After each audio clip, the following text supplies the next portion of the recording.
10 reasons you may be vulnerable to a narcissist.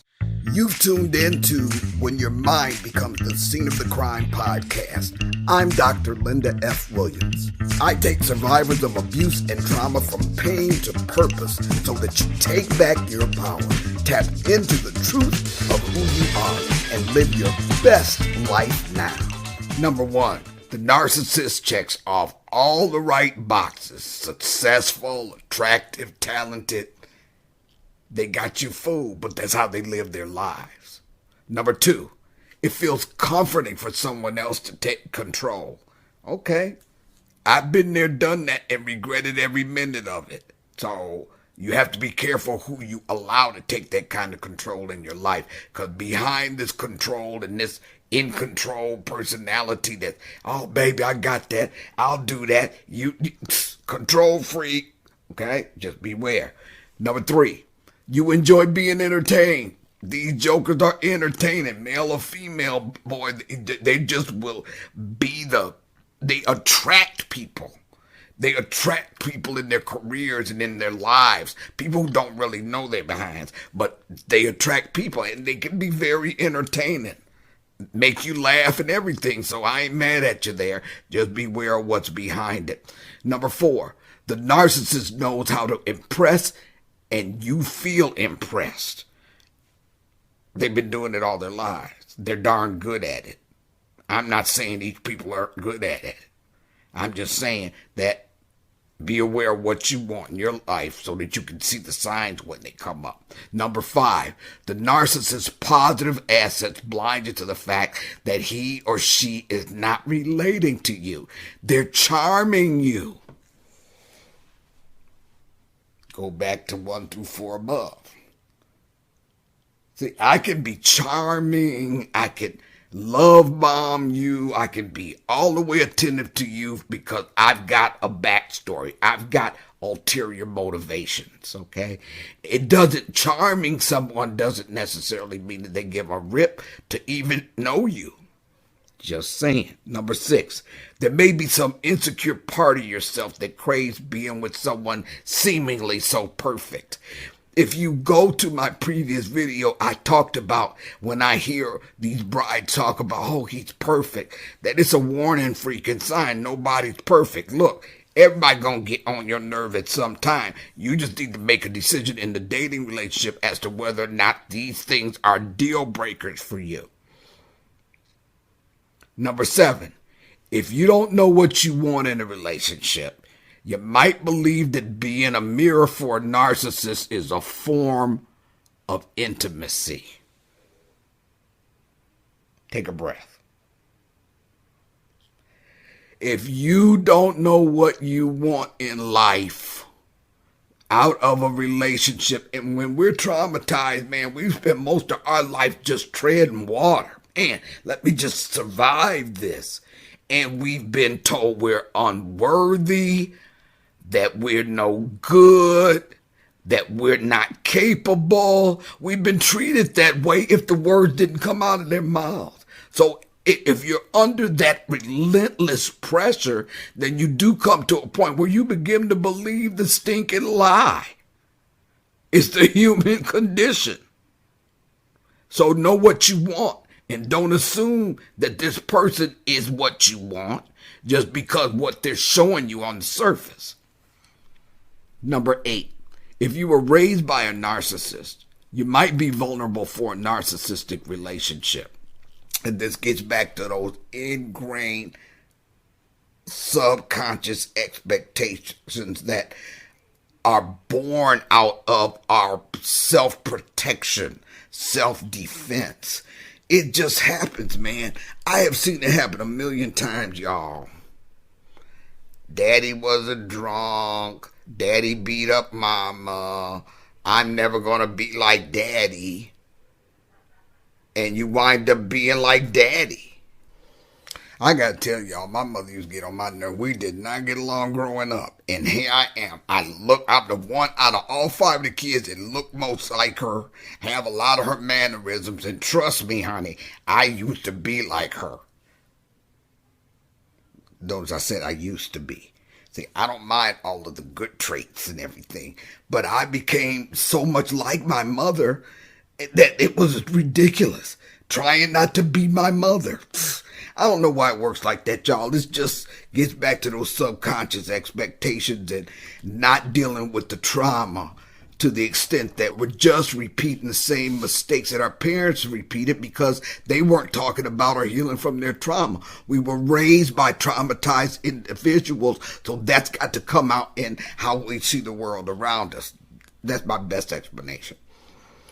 Number 9, if you're accustomed to being an enabler, for instance, you had an alcoholic parent or somebody with psychological or mental health problems that weren't treated when you were growing up, then you could be fair prey for a narcissist. And this gets back to some things I said last week. It gets back to some things I said in an earlier video, that we can't be what we haven't seen. And when we're raised in those kind of situations, then we tend to be enablers. I didn't want to accept the fact that I had codependent tendencies, and it was a therapist pointing that out to me that led me to get rid of and cut loose the narcissist I cut loose 8 years ago.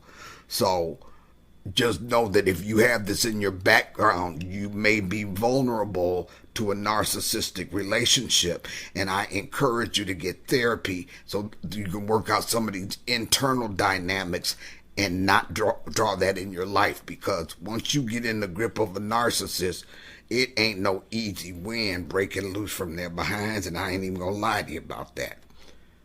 Number 10, you're probably quite attractive. Most narcissists accessorize themselves with that arm candy. Good-looking partners. So congratulations on being good-looking. I ain't mad at you about that either. But might make you more vulnerable to a narcissist. I'm going to let you get by this week without story time. Or am I? Am I? Okay. Yes, no. You ain't getting by without story time. So this is a little bit off track, but it's related. So the narcissist that I was dealing with, this is one of the reasons why in one of my much earlier videos about dating relationships, and I think it's called dumpster dive relationships, I may have talked about this. Their backgrounds matter. See, now, when I was in my 20s, I was Miss Altruistic, and I'm not going to judge them, and I'm going to let them be. I'm not going to judge them for whatever they've been. Yeah, look, that crap do not work, okay? And I ain't 20 no more, so I don't have no time to ignore this anymore, okay? This is the deal. The reason their backgrounds matter is this very thing. You want to know what kind of upbringing they had. And this is not about being judgmental. If I know, like with my narcissist, that he was raised in a household with 2 alcoholic parents, and at some point, I don't know if his father died or just left the family, but he was raised by a mother that was so alcoholic that she wasn't capable of being there for those kids. She wasn't capable of that. And for me to know that that's the kind of challenges he went through in childhood would set me up to know what to look for right now today in the relationship to tell me whether or not that person dealt with that trauma. See, it ain't about, oh, no traumatized people. Please. I'm a traumatized person. You're a traumatized person if you're watching this probably. So it's not about that. It's about what did they do with that? How did they heal from that? Did they heal from that? And you need to know this, because this is going to tell you, okay, I'm coming through some trauma. I'm healing from my trauma. Do I want another traumatized individual in my life if they have not dealt with it?